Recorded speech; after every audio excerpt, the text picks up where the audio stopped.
My mother forced me to marry a man I had never met, a blind man, successful, kind, but a complete stranger.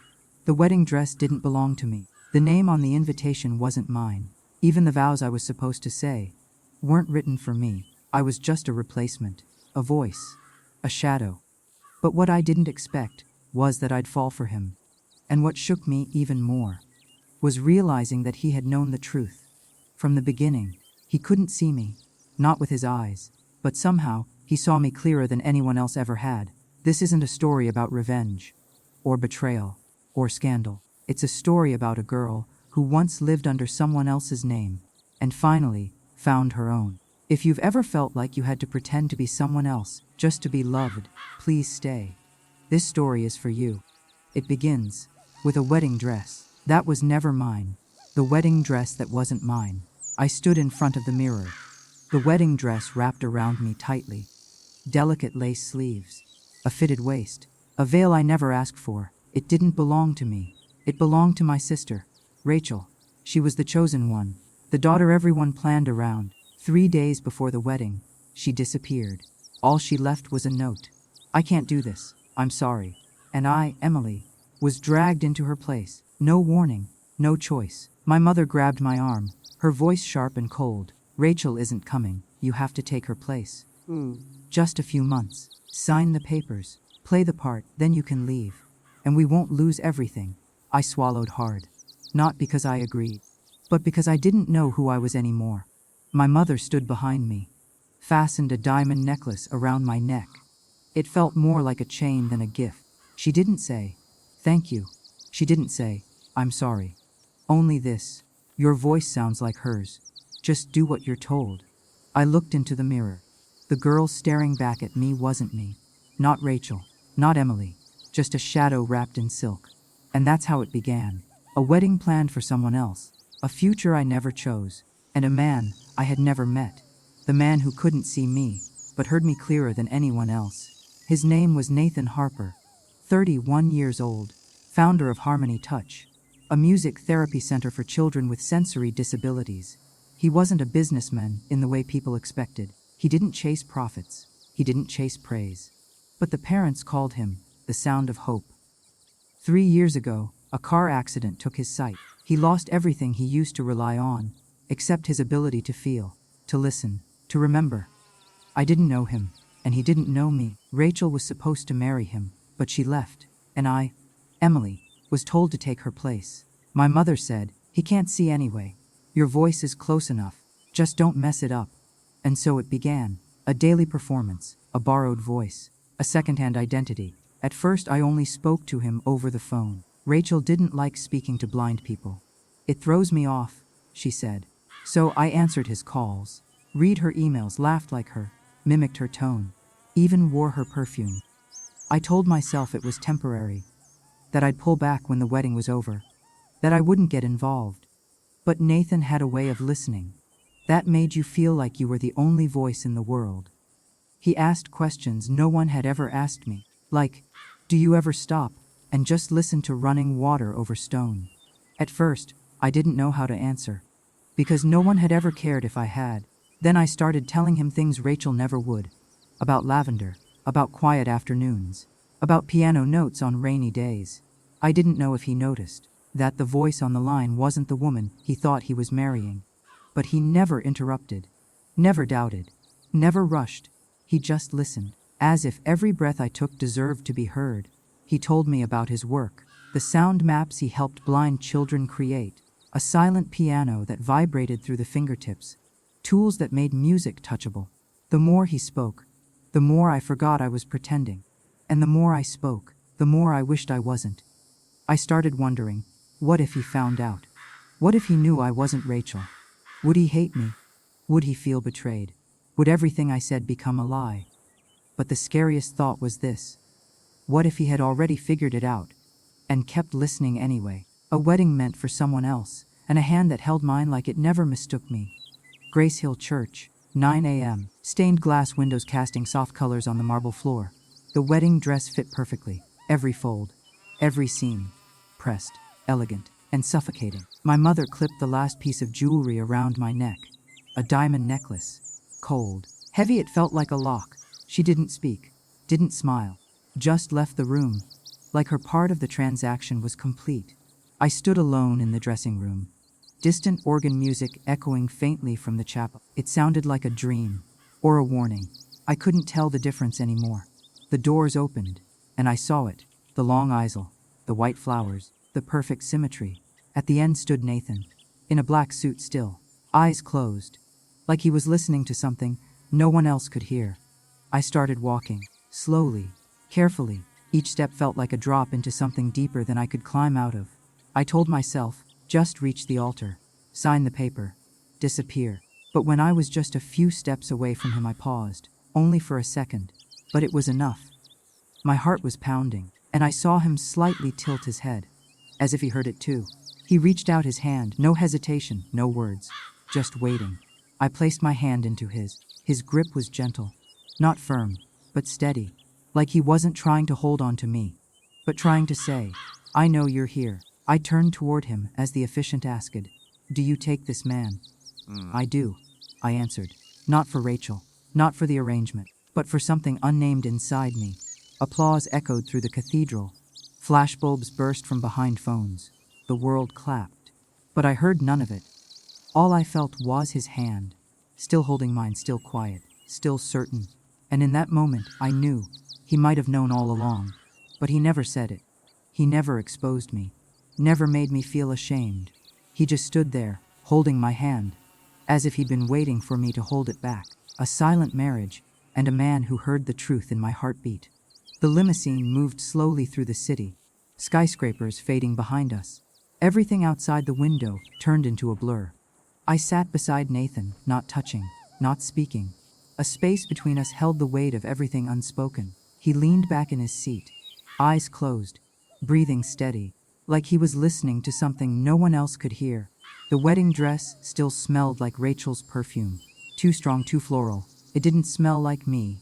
You're trembling, he said, his voice calm, not accusing, just aware. I let out a soft laugh. Just tired, I guess. No, he said gently. Your voice is different today. Softer, slower. I turned toward the window, gripping the fabric of the dress tightly, trying to steady my breathing. Maybe it's just the day, I whispered. He didn't answer right away. Then he said, you're not wearing your usual perfume. I froze, then turned slightly toward him, eyes still closed. But I felt like he was looking right through me. I forgot, I murmured. The car fell into silence again. Only the hum of the road beneath us, and the sound of his breathing, so calm, so certain. He didn't need to see my face. He already knew. We arrived at Lake House, Nathan's family estate near the water. A stone house surrounded by pine trees. Everything quiet, peaceful, too peaceful. The front door opened automatically. Soft lights glowed as we entered. No staff, no champagne, no congratulations. Just two place settings, two chairs, and a dinner neither of us touched. He sat across from me, still, poised. Then he asked, do you remember our first call? I froze. I had no idea what Rachel had said back then. I was just the replacement, not part of the beginning. He tilted his head slightly. I told you about the lake house in Vermont. You said you wanted to open a flower shop there. I swallowed, then nodded. Less. He smiled faintly. Rachel never liked flowers. I wanted to run, but I stayed, still holding the edge of the table like it could anchor me. Then, he leaned forward and asked, there's something you want to tell me, Emily. Not Rachel, not darling, not a nickname, just my name, my real name. I bit my lip, fighting the tears stinging at the edge of my eyes, and I knew the performance was cracking. The first time I cared for him, not as a role but as myself. I didn't sleep that night, even though the bed was soft, even though the sheets smelled like lavender, even though the silence was kind. I lay still, eyes open, staring at the window beside the bed, watching moonlight drip through the trees like silver breath. I kept thinking, what if he wakes up tomorrow and finally sees me for who I am? Would he turn away? Would he regret choosing me? I had no answer. But I knew one thing, I didn't want to pretend anymore. When the first light crept over the hills, I got up. Quietly. No alarm, just instinct. Just a desire to start again.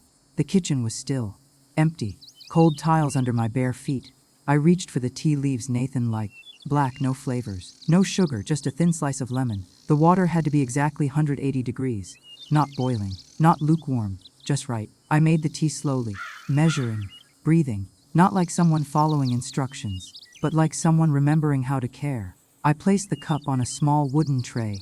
Then, without thinking, I turned the handle to the left side. It was something I always did. Out of habit. Out of muscle memory. I carried it to the table near the window, set it down, exhaled, and waited. Nathan came down a few minutes later.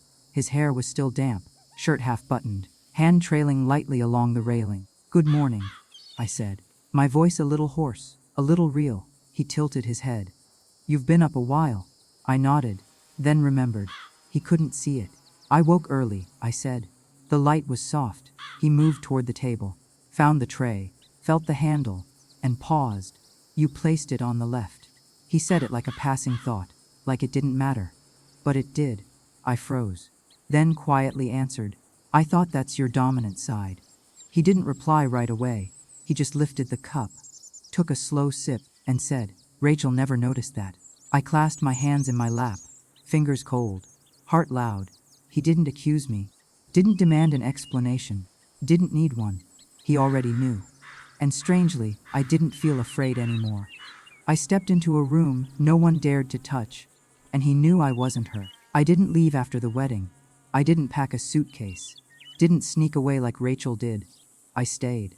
Not because I was told to, but because I didn't want to run anymore. I started to learn the rhythm of this house. Not like a visitor, not like a guest, but like someone who belonged, quietly, gently. I didn't call the staff to clean. I wiped the counters myself, changed the linens on Sundays, sorted the tea jars by scent and strength. No one asked me to. Nathan never expected it. He could live in silence, in routine, in the safety of what was left behind. But I couldn't. I wanted to leave pieces of myself in every corner, to say, "I'm here." Not because I have to be, but because I want to be. One afternoon, I opened the last door in the upstairs hallway. Old, slightly creaky, unlocked, unspoken. The library, dust covering the shelves, curtains drawn, a room frozen in time. I knew he hadn't been here since the accident. 3 years of stillness, 3 years of avoiding memory. I didn't touch much at first. Just opened the windows, let light fall across the floor. Then slowly I started cleaning, wiping the shelves, straightening books, touching old pages like they were stories I wasn't allowed to tell. I found bookmarks in faded red, arranged the novels he once quoted, folded the corners of pages that had been curled too long, not to decorate, not to impress, but to say, "This space still matters. So do you." While I was dusting the windowsill, I heard soft footsteps in the hallway, then a pause, then a hand on the doorframe. Nathan. He didn't say anything, didn't step in right away, just stood there, like someone visiting a memory. I turned.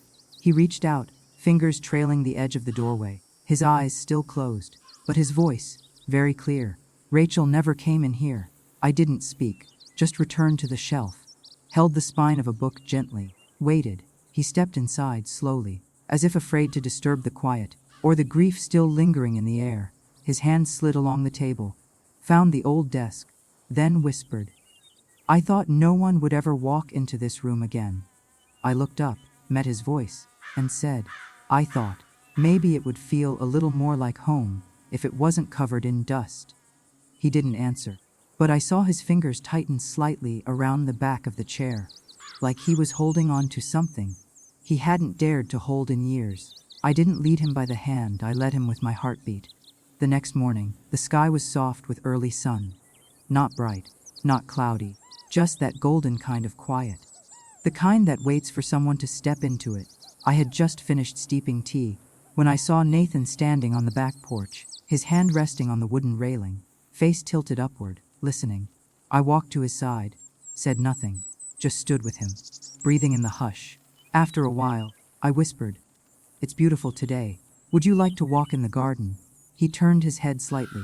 "Is there sunlight?" "There is," I said. "Gentle sunlight. The kind that feels like it's waiting just for you." He smiled softly. "You always describe things so kindly." I reached for his cane, but before I could hand it to him, he placed his hand over mine. "No need," he said. "Why?" I want to feel the ground through your steps today, not through the cane. So we walked, side by side, his fingers resting lightly on my wrist, not guiding him, just letting him sense my rhythm. I told him what we passed. The lavender is blooming on the right. Further down, roses I pruned yesterday. On the left are maple trees starting to turn. Then I paused, smiled. But the most beautiful spot is the corner with the purple chrysanthemums. He slowed his pace. Chrysanthemums. I said. They always bloom like they have something to say. Even in late season, they show up, quiet and proud. Nathan stopped walking, turned slightly toward me. His voice soft, measured. Rachel always said purple chrysanthemums felt heavy. She called them grief in bloom. I looked down, fingers curling slightly. But I didn't deny it, didn't deflect. Instead I said, I suppose that's one of the ways I'm different. He didn't reply right away, just placed his hand gently over his chest, then said, there's something I've never told you. I stayed still, let him speak. I knew, 3 weeks ago, when you talked about the flower shop by the lake, I realized you were someone else. Not because of what you said, but because of how you said it. He turned toward me, eyes closed, voice steady. Rachel never talked about dreams. She never told stories that lingered like yours do. And she never, not once, placed the teacup on the left. I swallowed, then asked quietly, then why didn't you say anything? His expression didn't change, but the air between us grew warmer, closer, more real. Because I didn't want to force a confession, he said. I wanted to wait, until you chose to be seen. I stood there, still, heart pounding, hands open. I said, my name is Emily. He nodded. I know. No shock, no rage, no demand for answers, just a man standing in sunlight, finally being told what he already knew. And for the first time, I wasn't afraid to be known. When I stopped pretending, he said, I think I like that person more. The night settled quietly. No thunder, no ceremony, just the soft hum of stillness that makes you want to whisper. I made myself a cup of cocoa, dark, barely sweet, the kind I drink when my thoughts run deep. Nathan was sitting by the fireplace, wrapped in quiet, his fingers grazing the edge of the armrest. Beside him was a stack of books. I'd placed them there earlier, not the ones Rachel used to pick, just stories I loved, stories about getting lost and finding your way back. I sat next to him, not too close, opened one of the books, and started reading. It was about a girl who wandered off in a strange city, who tried to fit in, tried to blend, tried to wear names that weren't hers, until one day, she stopped, and in that stillness, she was found. My voice was steady, but soft, not polished like Rachel's, just mine. Nathan said nothing, but I could feel him listening, really listening, not to the words, but to the spaces between them. I read a passage aloud. If you take away everything they praised you for, what's left? I paused, closed the book gently, held it in my lap like something fragile, like a version of myself I hadn't dared touch before. Nathan finally spoke, his voice low, deliberate. Your voice, he said. It's different than it used to be. I looked down, waited, listened. It's warmer now, he continued. And the way you touch me, it's different too. Not like someone rehearsing. Not like someone acting. I set the book aside, folded my hands over my knees, tried not to tremble. He turned his face toward me, eyes still closed, but seeing more than anyone with vision ever had. If you're someone else, he said, then I think I might like that person more. My heart tightened, not with fear, but with something I'd never dared to hope for. Being chosen, not for who I pretended to be, but for who I really was. He added softly, like sharing a secret between two people who had no more secrets left. I don't need eyes to know what's real. I didn't cry, but I felt something inside me finally sit still. I reached out, laid my hand over his, not as Rachel, not as anyone else, just Emily. I want to stay, I whispered. He didn't speak, but the way his fingers curled gently around mine was all the answer I needed. For the first time, I didn't back down, and they had no choice but to see me. That afternoon, I was dusting old photo frames in the living room. Black and white pictures, some faded, some bent at the corners. There was one of Nathan and his father, smiling faintly beside an upright piano. Another of Nathan, age 9, reading under a blanket with a flashlight. I didn't know why I cared to clean them. Maybe because I understood. Even things forgotten deserve to be seen again. The doorbell rang. Not urgent, not impatient, just unexpected. I wasn't expecting anyone. No deliveries, no returns. I opened the door, and my heart dropped into my stomach. My mother, and Rachel, standing straight, dressed impeccably, eyes scanning the house like it was still theirs. Why need to talk? My mother said, her voice flat, familiar, commanding. I didn't invite them in, just stepped aside, enough for them to assume permission. They walked in like they owned the place. Rachel's heels clicked against the hardwood, like a declaration of presence. She looked me up and down, then asked, "How long have you been living here?" I said nothing. I didn't owe her answers. Not anymore. My mother stood beside a chair, her hand resting lightly on its back, like she needed to anchor herself in control. "You know why we're here," she said. Her tone was familiar, all strategy, no heart. Rachel was meant to be his wife. With the new investment round at Harmony Touch, their marriage will solidify our position, not mine, theirs. You were always meant to be temporary, a placeholder, nothing more. I nodded slowly, not in agreement, but in understanding. Then I said, "I'm not pretending anymore." Rachel laughed under her breath. "Please. You think he loves you. You're just the stand-in, a footnote." I stepped forward closer to her, not to threaten, but to stand. "You left," I said it quietly, but it landed like a stone. "You walked away and thought you could come back, and everything would still be waiting for you. Duh, you were wrong." Rachel crossed her arms, her chin lifted. "Do you love him?" she asked, her voice mocking. I didn't flinch, I didn't blink. I simply said, "He's the first person who's ever really seen me. Not as someone's shadow, not as a borrowed name, just me." My mother stepped in. "Love doesn't build a future, security does." I turned to her, and for the first time, looked at her as a woman. Not as a mother I had to please. I used to believe that silence was smart, that obedience meant love, that sacrificing myself made me worthy. But I don't believe that anymore. I took a step back, not to retreat, but to let the truth settle. I don't need a title, or applause. I just need to be called by my real name, and to stay, because someone wants me here. Rachel went quiet. Her eyes dimmed slightly. Not angry, just hollow. My mother turned her face away, but her hand on the chair tightened, just enough to show she felt the shift. Then the door behind us opened. Nathan stood there, one hand resting on the frame. Calm. Still. He didn't ask what was happening. He already knew. "I think Emily needs some peace," he said. "She's done more than enough." My mother opened her mouth to argue, but nothing came out. Rachel looked at me one last time, held the stare, then turned and walked out. No goodbye, no words. I didn't follow them, didn't apologize, didn't explain. Because for the first time, I didn't feel like I had to.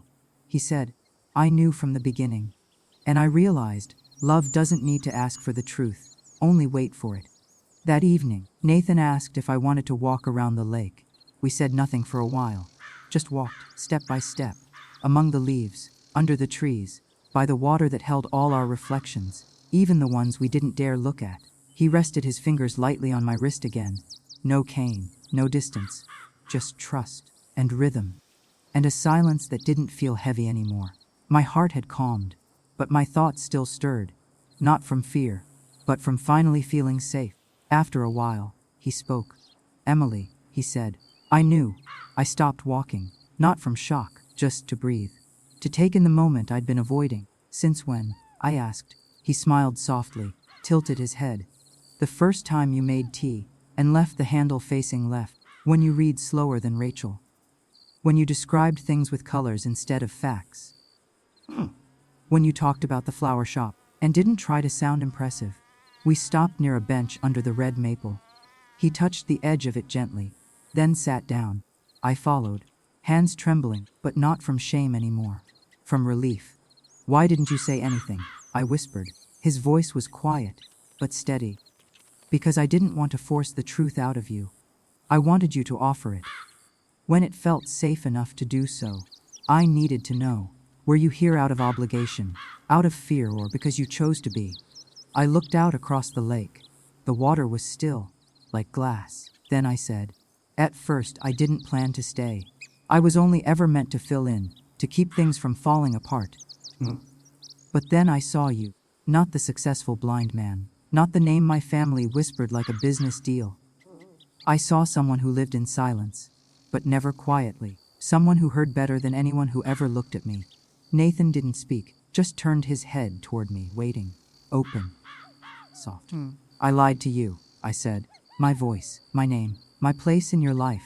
But everything I gave you afterward, the tea, the stories, the quiet, that was real." He nodded, still not angry, still not judging, just listening. Then he said my name, one word, Emily. But in that one word, my whole world both collapsed and rebuilt itself. He didn't say, "Why?" or "How could you?" He just said my name, like it had never been a mistake, like it belonged. I reached for his hand, fingers cold, but steady. He brushed his thumb gently across my knuckles, then said, "Thank you for choosing to stay. Even if it was just for a while." I gripped his hand tighter. "I'm not leaving," I said. "If tomorrow you open your eyes, and everything feels different, if you can see again and forget the version of me you pictured, I'll still be here, because I don't want to run anymore." He didn't answer with words, just held my hand a little tighter, and that was enough.